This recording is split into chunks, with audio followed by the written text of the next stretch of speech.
On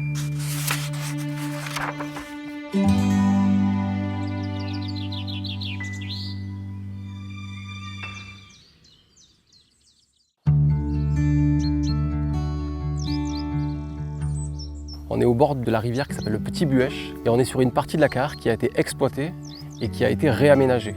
Ce réaménagement, on l'a pensé de manière à ce qu'il s'intègre au maximum dans son environnement et aussi qu'il permette un développement optimal de la biodiversité.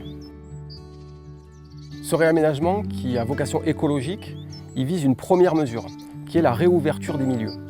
Pour réouvrir ces milieux, on a créé des prairies qui ont été ensemencées par des graines qui ont été récoltées sur place au travers du label végétal local qui est détenu par l'Office français de la biodiversité. Ces graines, elles sont prélevées sur place, ce qui nous permet en fait de garantir le patrimoine génétique des espèces qui sont replantées, mais aussi leur traçabilité. Au-delà de la réouverture des milieux et de ces prairies, on a décidé de créer des zones humides, comme cette mare, qui attirent tout un cortège d'espèces qui sont inféodées à ces zones humides, mais qui sont aussi des points d'eau où d'autres espèces, et notamment des mammifères, viennent s'abreuver. Et puis dernièrement, l'ultime mesure qu'on a décidé de mettre en place, c'était de poser des nichoirs dans les lisières qui viennent encadrer ces prairies. Tiens, t'entends la mésange là? C'est qui ça? C'est la mésange charbonnière.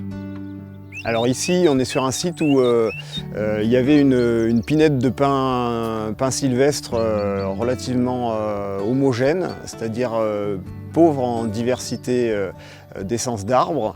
Il y a peu d'arbres morts, très peu d'arbres de gros diamètre offrant la possibilité d'avoir des cavités à l'intérieur qui vont pouvoir accueillir des oiseaux cavernicoles.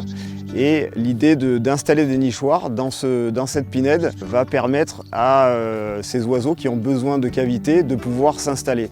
Et ces oiseaux, en l'occurrence, ça va être des mésanges principalement, mais aussi les rouge-queues, la citelle, les grimpereaux. Et même ici, on propose un habitat pour la chouette hulotte, un nichoir de plus grande taille. Donc du coup, l'idée c'est de favoriser la dynamique de la nature en fait, pour qu'elle puisse reprendre ses droits.